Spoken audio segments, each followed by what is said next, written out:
Buenas tardes, queridos compañeros y compañeras, alumnos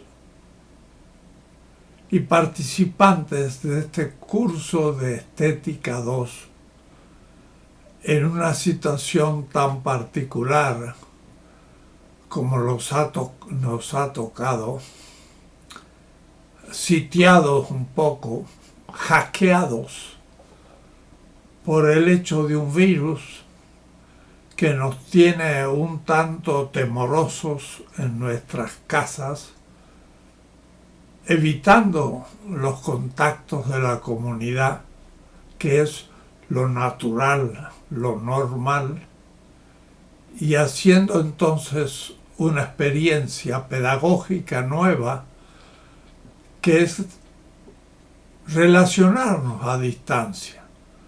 Tiene una gran desventaja, porque no estamos presentemente juntos viendo nuestros rostros, las reacciones, las preguntas, pero por otra parte tiene la ventaja que dejamos grabado estas clases, que pueden ser también algún día desgrabadas, y el curso quedaría más escrito, o por lo menos editado.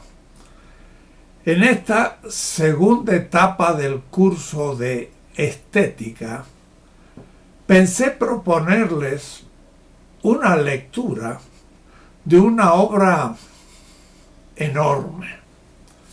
Es nada menos que las lecciones sobre la estética de Hegel. Una obra un tanto monstruosa, porque en la edición castellana más a la mano, pero no se quiere decir más económica, tiene nada menos que 883 páginas.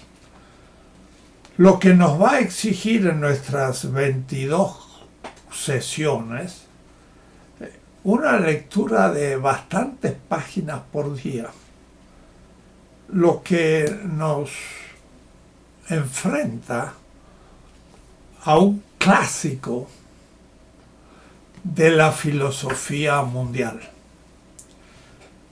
Hegel. El Hegel que es la expresión más madura del pensamiento filosófico europeo en el momento de la autoconciencia, de mostrarse ante los otros y ante sí mismo, de una Europa que se piensa centro del mundo, pero que proyecta su centralidad en pleno comienzo del siglo XIX, momento de eclosión de la revolución tecnológica y al mismo tiempo colonialista. Inglaterra tenía muchas colonias en África, en Asia, en América Latina, era el gran imperio. Francia también tenía muchas colonias. España ya había justamente perdido América Latina y se había transformado en una como civilización secundaria que Hegel denomina el sur de Europa. El sur de Europa estaba en el centro de la historia, pero en el siglo XIX deja de estarlo, no ha hecho la revolución industrial, no entra a la etapa capitalista creciente, va perdiendo sus colonias. América Latina se libera de 1810 en adelante hasta el 21 y todavía quedará Cuba y Filipinas hasta el fin del siglo XIX. En ese interín vive Hegel en un país del norte de Europa, pero que no tiene colonias. Por lo tanto, es notable, el propio pensamiento alemán dice: Alemania no ha hecho una revolución alemana como la revolución inglesa del siglo XVII o la revolución francesa del siglo XVIII. Alemania no la ha hecho, pero ha hecho una revolución filosófica. Hegel nace en 1770. Y estos días, pues viendo en la televisión alemana los festejos sobre Beethoven y su quinta sinfonía y el canto de la alegría, que es realmente una obra monstruosa de arte musical. Los dos nacieron en 1770, Hegel y Beethoven. El romanticismo alemán cubre toda esta etapa. Y Hegel, joven, va a estudiar a lo que se llama el Theologische Stiftung de Tübingen. Tübingen es una ciudad alemana junto al río Neckar. Todavía hoy, cuando uno va a Tübingen, los estudiantes siguen remando en el mismo río en el que Hegel remaba. Y ahí está una torre que se llama la torre de el gran poeta alemán Hölderlin, y él estuvo en el Stiftung. Significa algo así como un seminario teológico luterano donde Hegel fue alumno, Hölderlin también, y Schelling entró 5 años después, justo cuando Hegel salía del seminario, pero podemos decir que Hegel y Schelling son dos enormes expresiones de aquel seminario teológico. Pensaban ser pastores, pero se decidieron después por la filosofía, y de ahí entonces que tuvieron una especie de filosofía con unas pretensiones de globalidad que nadie había tenido antes, posiblemente en Europa, y ni nadie podrá tener la misma pretensión después. Por eso Hegel es muy central. Hegel estuvo en el seminario de Stiftung y después sufrió un largo proceso en donde no consiguió una cátedra. Solamente en 1818, piensen ustedes, el 70 al 18 son 48 años. No era un jovencito. Hegel, que salió de Tübingen, no conseguía trabajo, fue preceptor en Berna, hizo muchos quehaceres, fue profesor de lo que llamaríamos una prepa en Bremen. Ahí escribió la lógica como profesor de colegio secundario, y por eso yo digo siempre a ustedes, mis alumnos, no se den por fracasados muy pronto, porque Hegel recién a los 48 años consiguió una cátedra universitaria. Antes fue profesor de secundaria, pero siendo profesor de secundaria se creó una lógica monumental. Quizás la ontología también más importante de toda la modernidad europea. No fue un profesor universitario, sino un pobre profesor secundario. Y gracias a esa lógica es que entonces es llamado en 1818, después de haber estado invitado por su compañero de seminario de Tübingen, Schelling, que él sí a los 20 años ya fue profesor universitario, y entonces invitó a su compañero universitario de los tiempos de estudiante a ir a Jena y ser profesor unos años, donde Hegel captó la revolución filosófica de comienzo del siglo XIX, inaugurada por una relectura que hizo de Kant primero Fichte y luego Schelling, y entonces Hegel se situó ante Schelling y Fichte, ya empezando a adoptar una posición propia y escribir la fenomenología del espíritu en 1807, una obra monumental, pero no la más importante. La más importante va a ser en el 12, cuando escriba la lógica. Pero después de la lógica y antes de ella, Hegel tuvo siempre un espíritu sistemático. Y una obra realmente sistemática de Hegel fueron las que se llaman la Enciclopedia de las Ciencias Filosóficas. En las obras de Hegel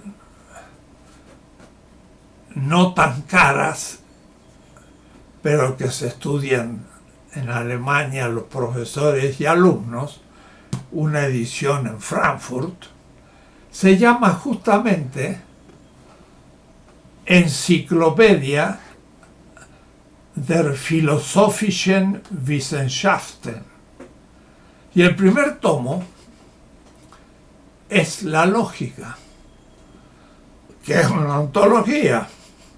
El segundo, la filosofía de la naturaleza, y la tercera, la antropología y el espíritu absoluto. Hegel piensa sistemáticamente.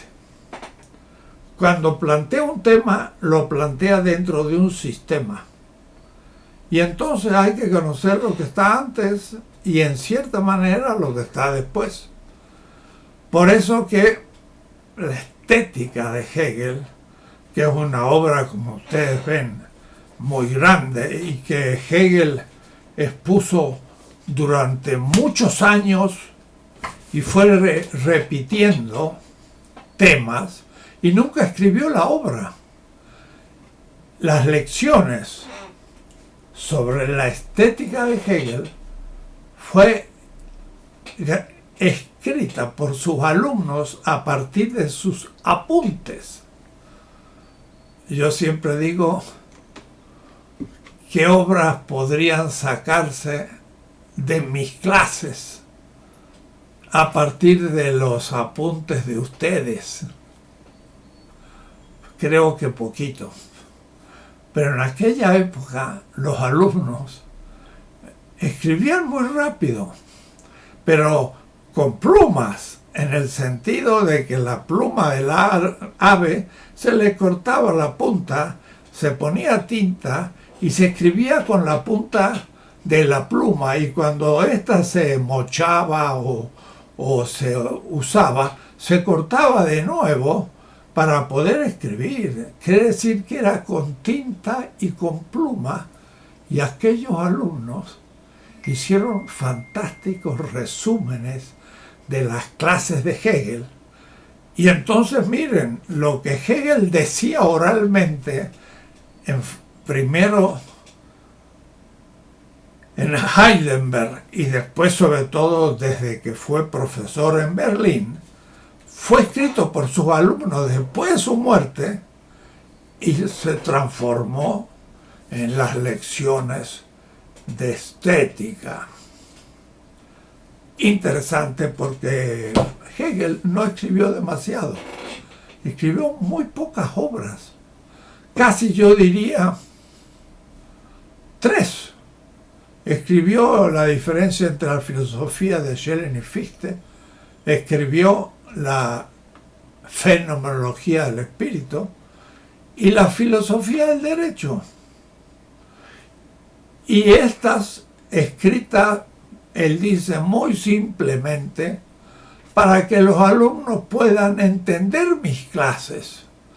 Era como un resumen de su pensamiento sistémico que él proponía a sus alumnos que lo leyeran.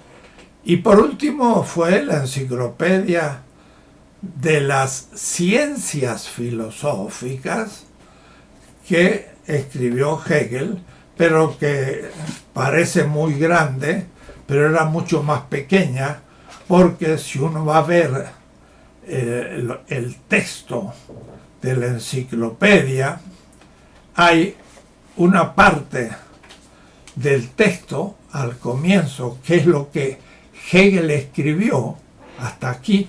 Por ejemplo, el alma sensible, parágrafo 403. Lo que escribió Hegel fueron 3, 6, 8 líneas. Y luego todo lo demás, vean ustedes, 2 páginas, fueron los comentarios que Hegel hacía a esas líneas, y que los alumnos también de Hegel, de sus notas, sintetizaron y se incluyó en la obra de Hegel. Pero en realidad la obra de Hegel es muchísimo más pequeña que lo que nosotros encontramos hoy, porque había una doble. Aquí hay 10 líneas, después dice Zusatz, explicaciones que él daba en primer término, que tiene una tipografía un poco menor, y miren ustedes cuántas páginas estoy ahora recorriendo. Son 8 páginas de 8 líneas de Hegel. Esas 8 páginas son los alumnos que hicieron una síntesis. Quiere decir que aún la enciclopedia era una obra pequeña para que los alumnos pudiesen entender su pensamiento. Nosotros entonces vamos a leer las lecciones sobre la estética, que es una obra completa hecha por sus alumnos, que Hegel no escribió ni una línea, sino que los alumnos explicaron a partir de las notas del maestro. Llama la atención el conocimiento que Hegel tenía del arte. Lo mismo acontece en la filosofía de la historia universal, que versado estaba sobre la historia. Sus lecciones de filosofía de la religión empieza por las religiones para él prehistóricas del Asia, y va recorriendo la historia de las religiones hasta llegar a la religión absoluta, que es la cristiana para Hegel, y europea, por supuesto. Cuidado, la cristiana no es europea, porque nació en el Medio Oriente, allá por Palestina, que de paso en el Imperio Romano no era parte del Imperio Romano Latino Occidental, sino que era parte del Imperio Romano Griego Oriental. Quiere decir que el cristianismo tampoco es una religión occidental, sino oriental. Pero dejemos eso, y Hegel la considera la realización absoluta de la religión, que va a ocupar un lugar justamente sistemático después de la estética. El espíritu absoluto, veremos, comienza por la estética, el arte, la belleza, se desarrolla como religión, el mundo mítico, místico, que manifiesta todavía externamente al espíritu absoluto, y culmina todo el sistema en el último tema de Absolute Wissen, el saber absoluto, que es el saber que el absoluto tiene de sí mismo.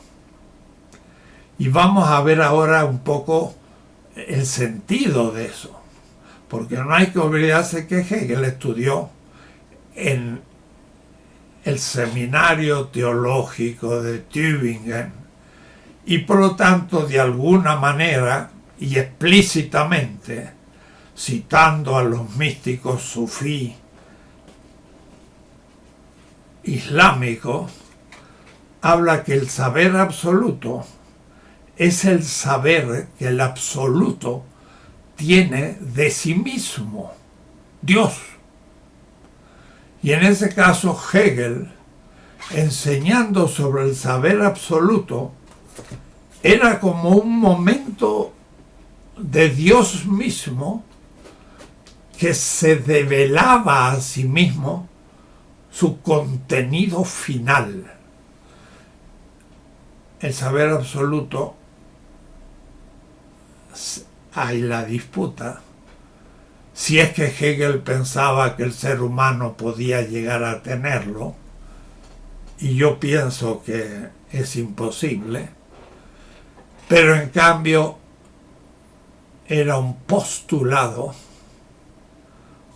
como el saber plenamente realizado que Dios tiene de sí mismo y del cual la filosofía en su última realización se identifica con ese saber absoluto. Y por eso que como él ve en la historia un desarrollo de Dios,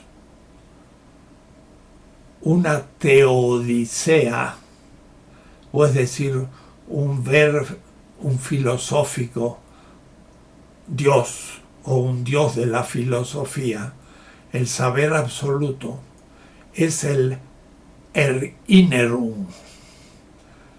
La palabra Erinnerung en alemán, significa hacia, Innerung, la interioridad. Es como un retorno a la interioridad. Pero al mismo tiempo la palabra Erinnerung es como la memoria. Y entonces el sistema se realiza por último en el conocimiento que Dios tiene de sí mismo como recuerdo del proceso y como memoria de lo cumplido, y ahí el sistema culmina. Y en cierta manera no puede sino comenzar de nuevo.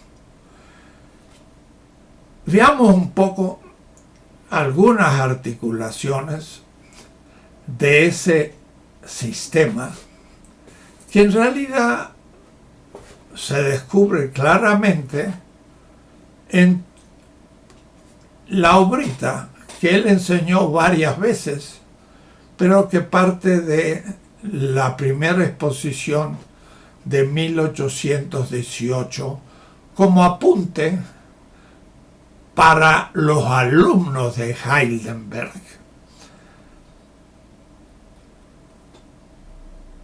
El sistema tiene distintos momentos.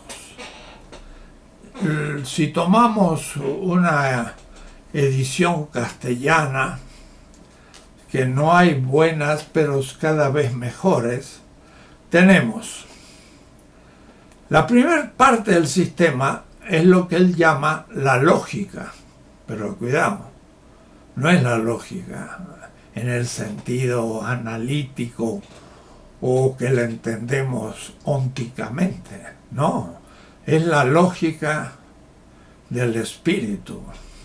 Por lo tanto, es una ontología. Y una ontología extraña. Y digo extraña porque me he preguntado muchas veces, ¿de dónde sacó Hegel la idea de esta lógica tan original? Y no he podido bien tener una respuesta. Es un invento hegeliano, la lógica. Después de la lógica, la segunda parte es la filosofía de la naturaleza. Llama la atención, porque Hegel es el primer filósofo que sitúa el sistema en la evolución del cosmos y de la aparición de la vida, y de la vida vegetal, animal y por último humana. Es notable. Es todavía no en tiempo de Darwin, pero está como pensando su sistema como un desarrollo, como una evolución, y empieza por la filosofía de la naturaleza. La naturaleza, por último, da como fruto el espíritu humano. Y entonces él le llama la filosofía del espíritu, que es la tercera parte. La primera la lógica, la segunda el espíritu, la naturaleza como cosmos, como las galaxias físicas, inorgánico, el mundo dado. Pero luego ya surge el ser humano. Y entonces la filosofía del espíritu tiene primero una antropología en general, y ya veré enseguida los momentos, la antropología subjetiva, el ser humano como sujeto, pero después, en la segunda sección de la tercera parte, la filosofía del espíritu como el espíritu objetivo. Y ahí entonces es donde él trata el derecho, la moralidad y la eticidad, lo que se denomina la filosofía del derecho. Y esta obra sí la escribió Hegel, pero también tuvo comentarios de sus alumnos. Es una de las únicas obras que Hegel escribió. Él no escribió una filosofía de la naturaleza extensa y tampoco escribió una antropología extensa, pero en cambio sí filosofía del derecho, que es la ética y la política, y un último momento de la filosofía del derecho, el Estado. Y el Estado interno y el Estado externo como historia universal. Y es notable que toda esta tercera parte, que es la filosofía del espíritu, termina en una historia universal. Hegel utiliza mucho la historia en su pensamiento filosófico. Por eso yo, como latinoamericano, intentando hacer una filosofía latinoamericana que denominamos en la escuela, y me animo a llamar escuela porque ya somos muchos, filosofía de la liberación, tiene una impronta muy histórica, como Hegel. Pero justamente ya en la historia produzco una cantidad de reformas, transformaciones, que terminan por criticar el eurocentrismo y dejan a América Latina, África o Asia con historias integradas a una historia mundial no eurocéntrica, o es decir, contra Hegel. Si en algo me opongo es a la historia universal de Weltgeschichte de Hegel. Y es interesante porque él construye sus lecciones, recuérdese, son lecciones de estética. No es un tratado de estética escrita por Hegel. Son las clases orales que los alumnos transcribieron y por eso se llaman lecciones. Se llaman lecciones de la filosofía y la religión, lecciones de estética, lecciones de historia universal. Esos trataditos o tratados que Hegel exponía pero no escribió, los construye sobre un organigrama, una plataforma histórica. Parte de los pueblos del oriente de la antigüedad, y después la China y la India, y después pasa a los persas y los medos y los griegos, y ahí es la religión de la mitología griega colocada como algo muy racional, pero en la estética, veremos, tomará a los griegos como la primera gran estética clásica, a partir de la reinterpretación de la historia del arte que Wildenband hace y que saca a Egipto y saca a la Mesopotamia y coloca a Grecia como el punto de partida de la historia del arte clásico.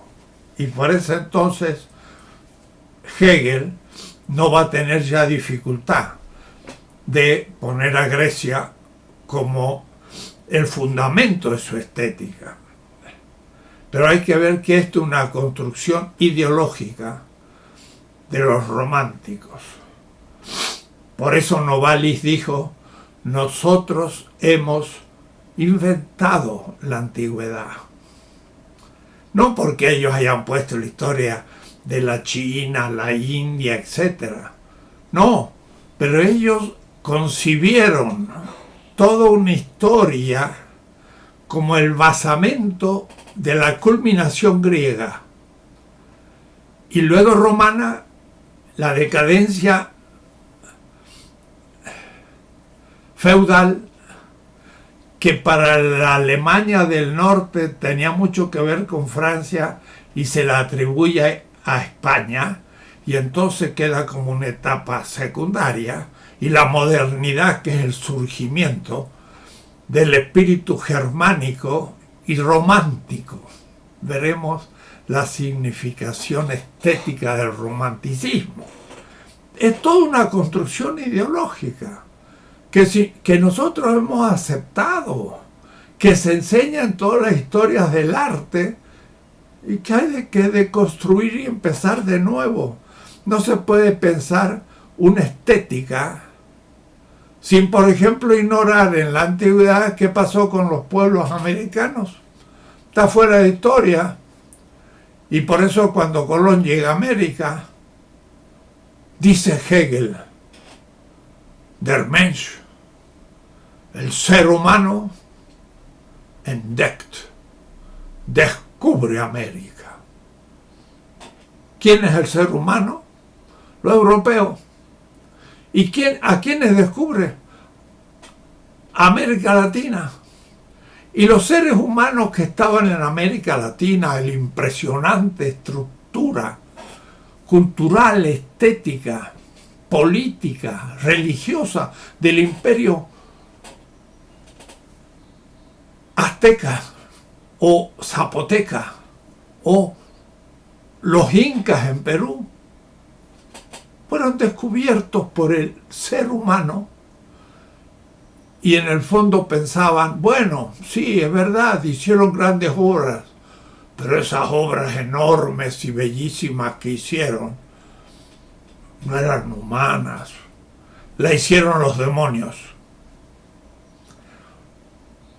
O demuestra que no son simios o monos, pero no que son humanos.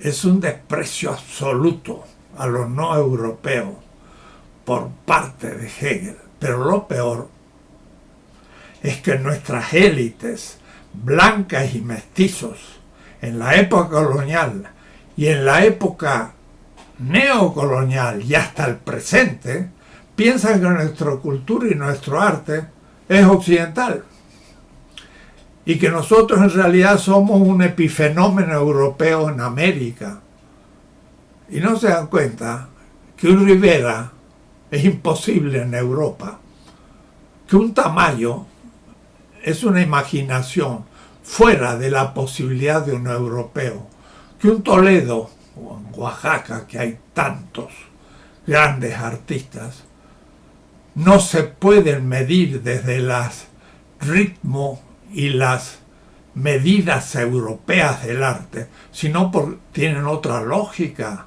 y tienen otro lugar en la historia universal. A eso vamos a tener que ocupar el tiempo, no yo ya, porque estoy al final de mi vida. Ustedes van a tener que hacer la nueva estética, la estética nuestra dentro de la historia universal, para mostrar su significación. Hegel ignoró todo aquello. Pensaba como después de Poe, que dijo: África empieza en los Pirineos. Pero África, para el norte de Europa y para Hegel, lean ustedes lo que escribe Hegel del africano. Lean en mi página la obra 1492, El encubrimiento del otro. No el descubrimiento. 1492 fue un curso de un semestre que yo enseñé en alemán en Frankfurt. Y en vez de hablar en 1992 del quinto centenario del descubrimiento de América, escribí del quinto centenario del encubrimiento de América. No Entdeckung, sino Verdeckung. Los europeos taparon a las culturas indígenas y le impusieron su cultura europea, creando algo nuevo, pero ni siquiera lo pensaron como nuevo, sino como un efecto secundario de su propia cultura.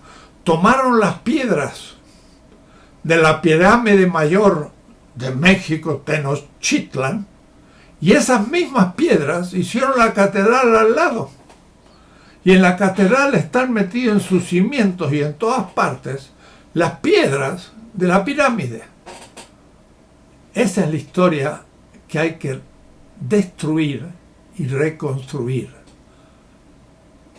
Las pirámides fueron mexicanas y a su vez son la expresión de una cultura milenaria, no como azteca, pero sí como culturas del Valle de México, donde estoy ahora dando esta charla, conferencia, clase. En este Valle de México hace 7.000 años hubo ya agricultura. Quiere decir que hubo cultura urbana. 7.000 años. Hay que ir a la Mesopotamia para encontrar una cosa tan antigua. Pero llegaron, destruyeron, y luego que destruyeron, ya no tenían más testimonios de lo que había pasado antes. Apenas un Sahagún tomó algunos sabios aztecas y de otras culturas de los pueblos originarios y reconstruyó sus tradiciones y sus dioses, pero los grandes sacerdotes, los grandes tlamatinis, los sabios aztecas, habían muerto o quedaban muy pocos.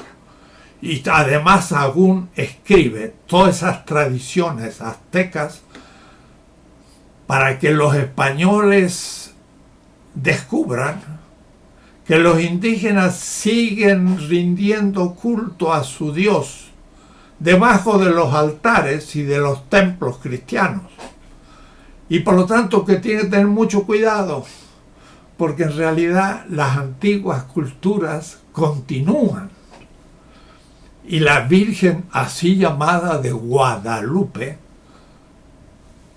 que viene de paso de una virgen de los cristianos que lucharon contra los musulmanes en la península española, que fue un califato muy importante de Córdoba, sobre todo el andaluz en el sur.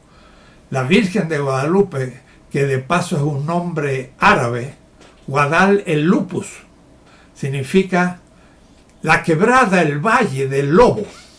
Guadalupe, la trajeron a América los franciscanos y la pusieron en un lugar de un templo de la tierra madre de Coatlicue, de la Tonantzin, de la Tonancintla.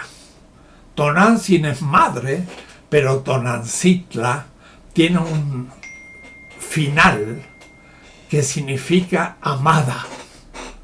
Por eso que nosotros en México ponemos diminutivo a todo. La casita, mi madrecita. ¿De dónde sale que ponemos tantos diminutivos? Porque no tenemos, como los aztecas, un última agregado en la palabra que significa amada.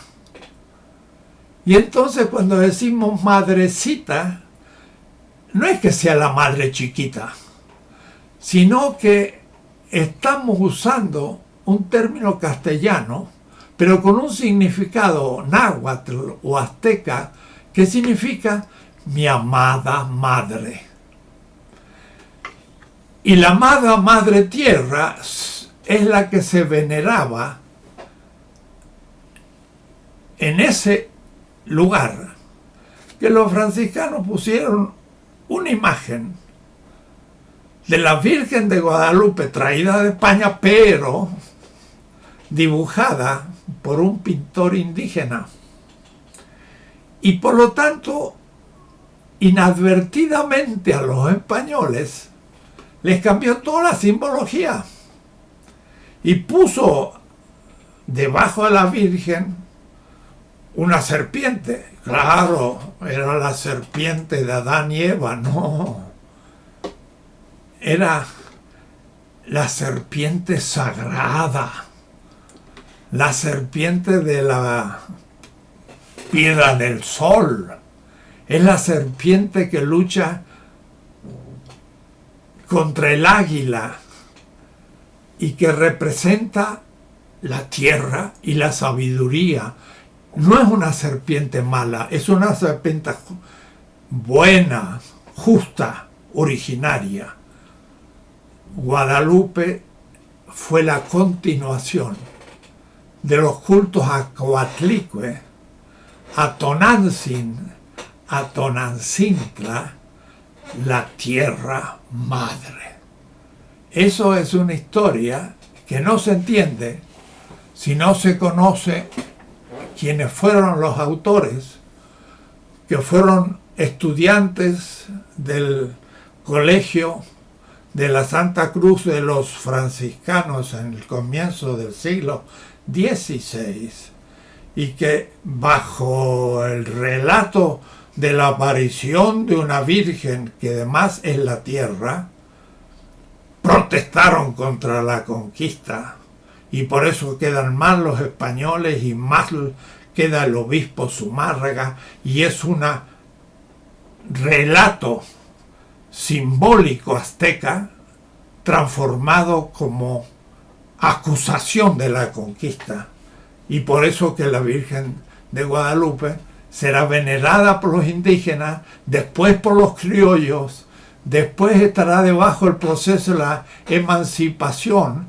Por eso que los patriotas fueron metidos por la Inquisición preso por decir que la Virgen de Guadalupe se había revelado en el primer siglo de la era cristiana y los mexicanos ni debían el cristianismo a los españoles porque había salido el cristianismo de Europa, había llegado en el siglo V a la India y de ahí había llegado al lago de Texcoco.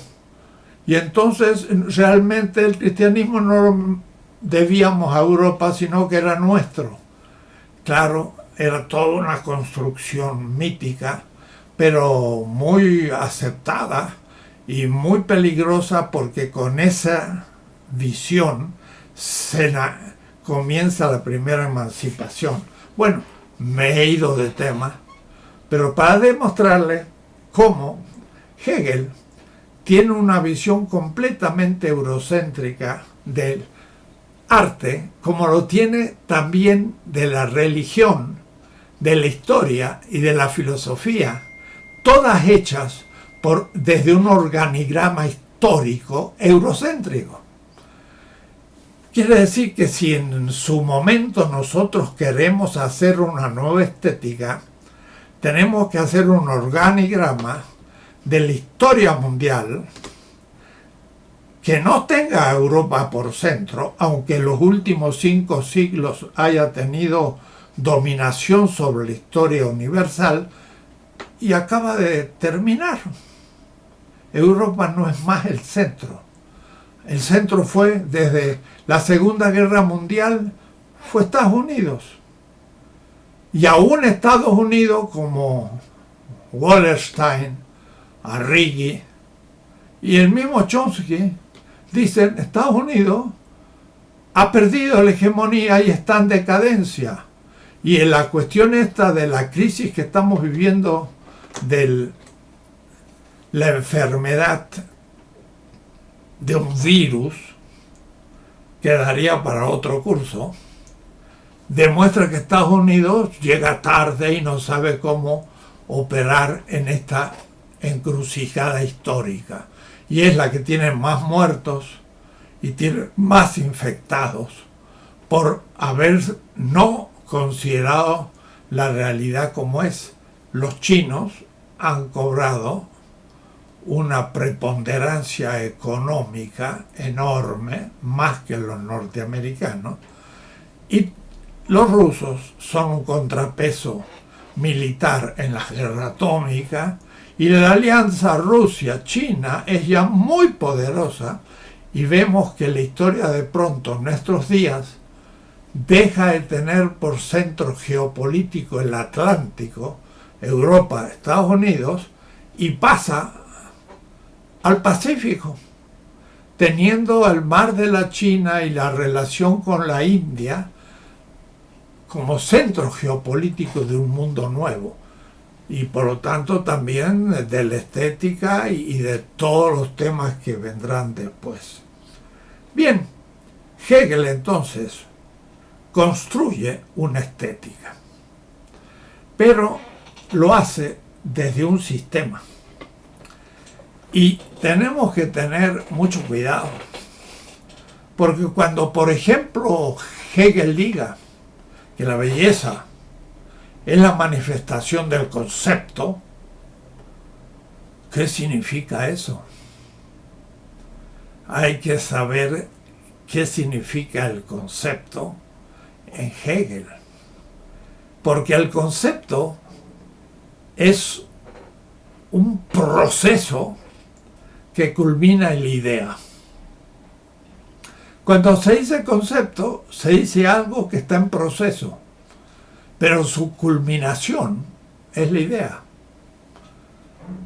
Kant decía que había 4 ideas, pero ideas que no podía la razón conocer.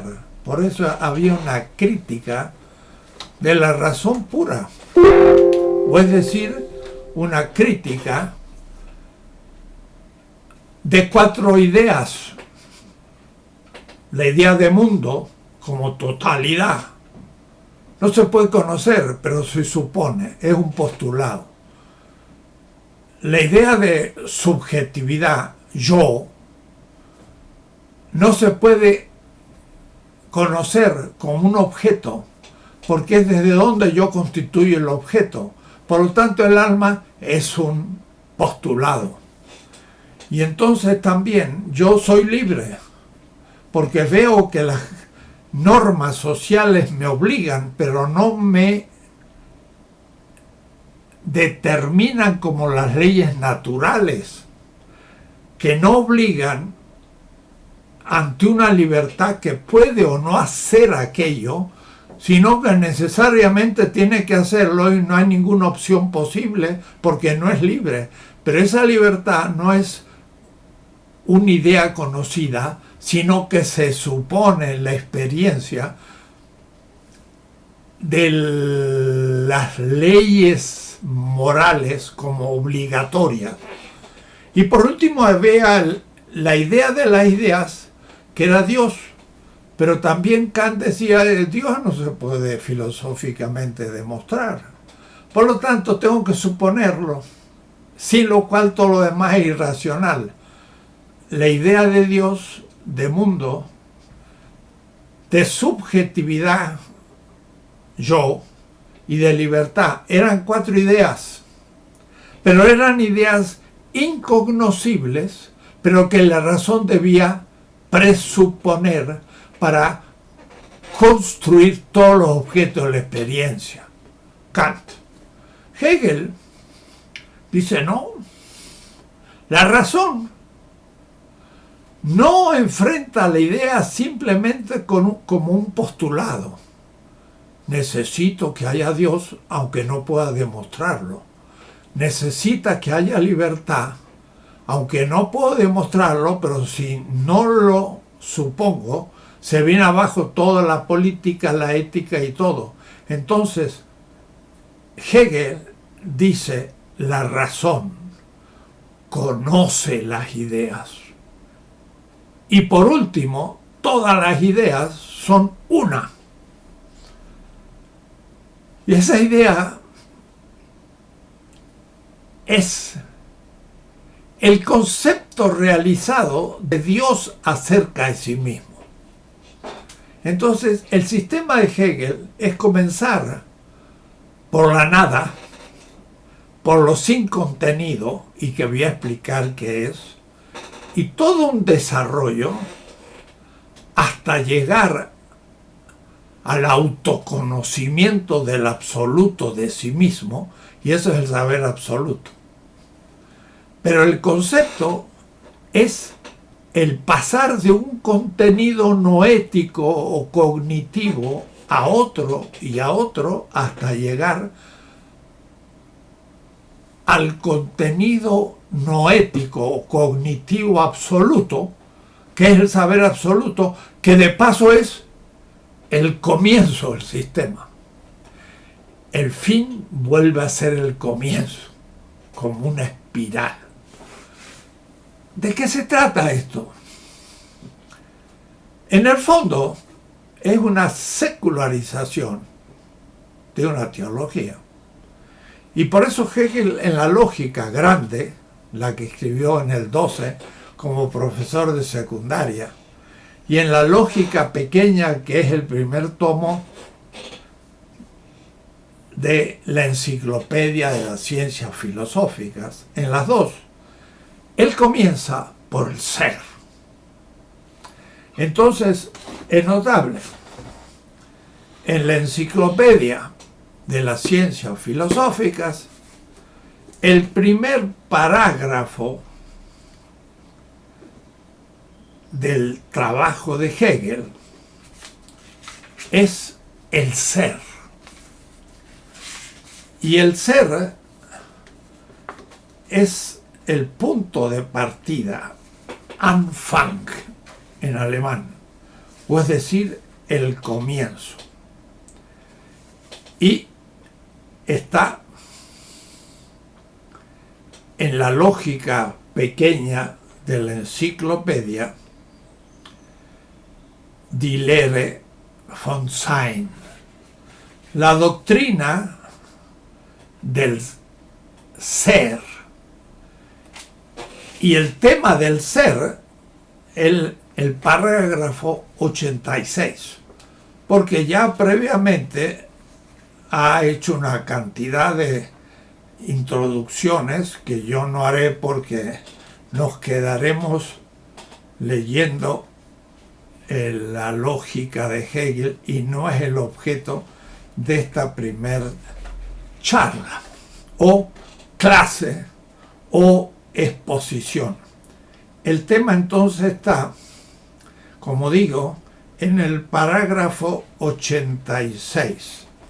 Acá tengo el 88, el 87 y en el punto A la cualidad, pero dice el ser. Das reine Sein macht dem Anfang. El puro ser hace el comienzo del sistema y de la realidad. ¿En qué consiste el ser? Es muy importante porque eso va a determinar todo. Para que de alguna manera lo entiendan, y no es tan simple el tema, Hegel piensa el ser como puro ser todavía vacío. Y en las explicaciones de la lógica, tanto en este parágrafo, con las explicaciones de los alumnos, pero sobre todo al final de la enciclopedia, cuando se llega al saber absoluto y se comienza de nuevo, él dice, el ser es en cierta manera Dios antes de la creación. Antes que pusiera la existencia de todas las cosas. Es una teodicea. Al comienzo fue el vacío, fue la no determinación. Claro, no está hablando del Big Bang, pero si alguien quisiera hablar del Big Bang, diría, el punto de partida es lo anterior al Big Bang, que puso al Big Bang como algo, como una cosa. Cuidado, no es una cosa, porque la cosa va a ser una saje. Y eso va a ser muy adelante en la doctrina de la esencia, no en la doctrina del ser.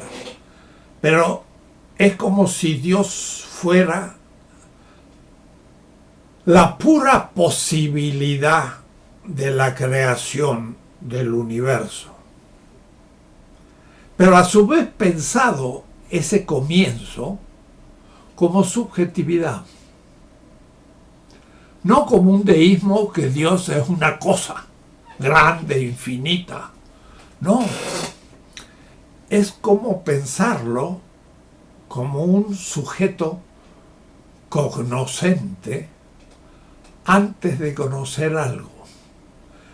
Pensar el absoluto como subjetividad y no pensar al absoluto como una cosa.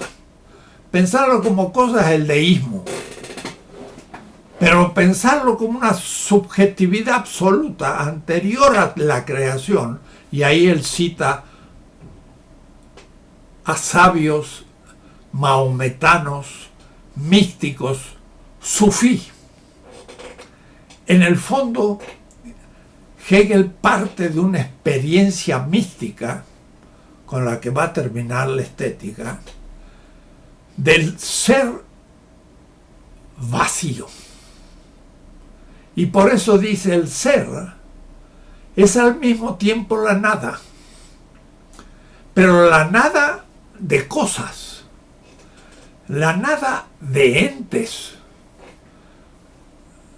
Dicho de una manera inexacta, pero para dar una idea, antes de las criaturas. Y digo de una manera inexacta porque pienso que Hegel, no tiene una idea creacionista del universo, sino panteísta. Porque él dice el ser se determina. Bestimmung. La Bestimmung es un concepto clave en Hegel, la determinación.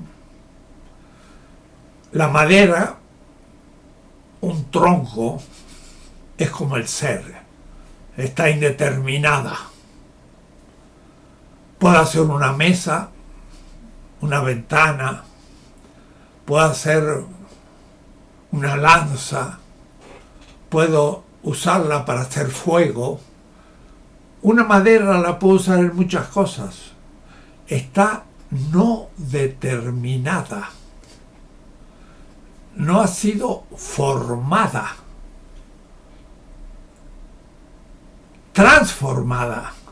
De rama en tabla. Y de tabla en mesa. Hay dos transformaciones. La tabla ya es una transformación del tronco y la tabla se transforma en mesa. Esa transformación Hegel le llama determinación.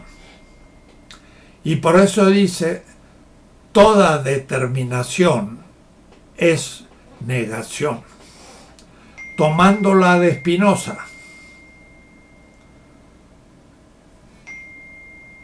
para hacer una mesa, debo determinar la tabla, cortarla de una manera que ya no puedo hacer una ventana, pero sí podría hacer de la mesa un fueguito y usarla como leña, pero ya no como puerta, porque ya no me va a dar para ello. De tal manera que al tomar la tabla una forma, se niega la posibilidad de ser otras cosas. Si yo elijo ser filósofo, ya no soy ingeniero, ni médico, ni nada. Puedo después hacerlo, pero entonces tendré que negar a su vez ser filósofo para ser médico.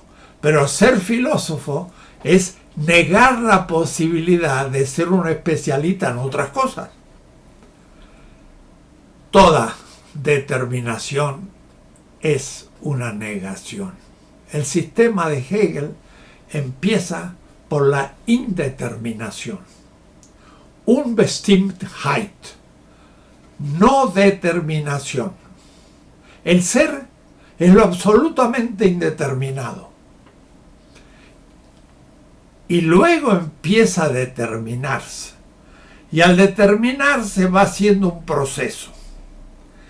Y ese proceso va a ser el proceso de un contenido cognitivo.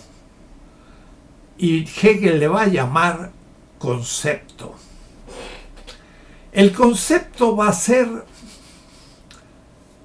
la determinación de una cosa que camina en su desarrollo y que al final del enorme desarrollo terminará en el saber absoluto, que de alguna manera es una vuelta a sí misma, y el absoluto recuerda toda la historia que ha realizado, pero por fin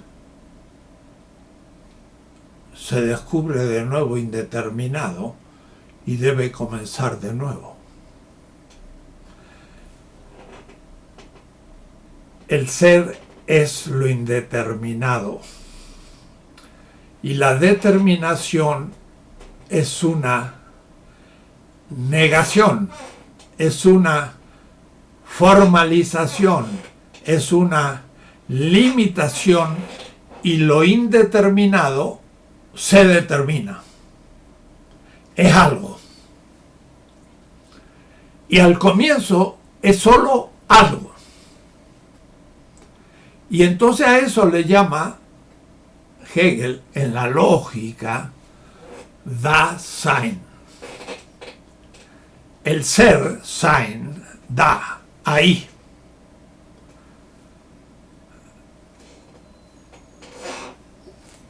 Un vaso es un ser ahí. No es el ser indeterminado, es el ser determinado como vaso. Y por lo tanto es un ente.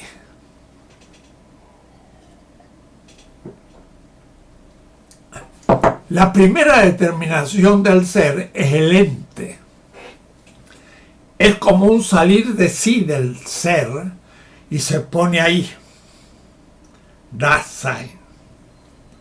Y la primera determinación del ente, para Hegel, es la cualidad. O es decir, tiene una cualidad, no una cantidad, una cualidad. Una cualidad es color, una cualidad es gusto. Las cualidades. La primera determinación es una cualidad en tanto tal. Y esta se refleja en el ser y determina ahora al ser en cuanto a ser cualitativo. O es decir, que el ser pone al ente como cualidad, pero el ser como cualidad retorna sobre el ser y lo determina él ahora como cualitativo. Y entonces Hegel va a ir trabajando una por una las determinaciones sistemáticamente hasta llegar al final, en el tercer tomo de la enciclopedia, en esta edición de 3 tomos, en la página 367, parágrafo 556. 500 parágrafos que Hegel escribió de mano y pluma. Y todos van a ir siendo nuevas determinaciones del ente que se va complicando, del concepto que se va desarrollando. El concepto es lo que capto del ente en su Entwicklung, en su desarrollo. Por eso que capital subdesarrollado, algunos dijeron eso no es marxista. No, Marx lo toma de Hegel, porque la palabra Entwicklung, desarrollo, está en la ontología más profunda de Hegel. Un país subdesarrollado es porque no ha logrado todavía llegar a un grado suficiente de realidad. Entonces, ese va a ser un problema, porque Hegel va a ver en el estética el concepto de lo que se llama estética y de las obras de arte y del significado de la estética con respecto a la religión y al saber absoluto. Porque para Hegel la estética o el arte se confunden, y ahí vamos a distinguirlo. Es casi el final del sistema. Es la parte más desarrollada. Él no dejó de trabajar la estética porque se le quedaba el sistema en el aire. Pero él desarrolló la estética, la teoría de la religión, para llegar al saber absoluto, y ahí sí terminó la enciclopedia. Porque esto está allá, al final de la enciclopedia, porque el arte para él era algo muy profundo y era hasta la autorrealización bella, y habrá que ver cómo lo define, y parece que es muy claro, pero por ahí hay mucha dificultad de entender cuál es el concepto que se está realmente desarrollando en Hegel. Entonces, veamos un poco el desarrollo ahora del sistema. El sistema comienza por la lógica, he dicho. Primera parte. En la ontología tiene tres momentos fundamentales. Podríamos quedarnos todo el semestre en esto, porque la primera es la doctrina del ser, la segunda es la doctrina de la esencia y la tercera la doctrina del concepto. En el sentido del concepto, que es un proceso hacia la idea. Esta parte la he trabajado bastante y Marx lo trabajó muchísimo, porque esta parte es la que utiliza más Marx en su pensamiento. Marx hace una economía política desde la doctrina del ser a la esencia y al concepto. Pero no es cursos. Eso lo tengo expuesto en las 16 tesis de economía política. Ahí muestro cómo Marx va siguiendo a Hegel contra Hegel. Yo en cierta manera seguiré a Hegel en su estética contra Hegel. O es decir, que no voy a simplemente repetir. Antes de seguir y viendo la hora, porque veo que son ya avanzadas y en esta quiero hablar menos, por hoy voy a interrumpir la clase porque creo que es necesario madurar esto, comenzando ustedes a la posibilidad de seguir. Yo en la segunda clase voy a explicar rápidamente el sistema de Hegel, voy a situar la estética y voy entonces a entrar propiamente a el tema que hoy nos ocupa. De tal manera que, si ustedes me permiten, termino aquí la primera clase, que ustedes van a empezar a complementar por una lectura que podrán desde ahora ir consultando. Me despido entonces por hoy. Hasta el jueves. Hasta luego.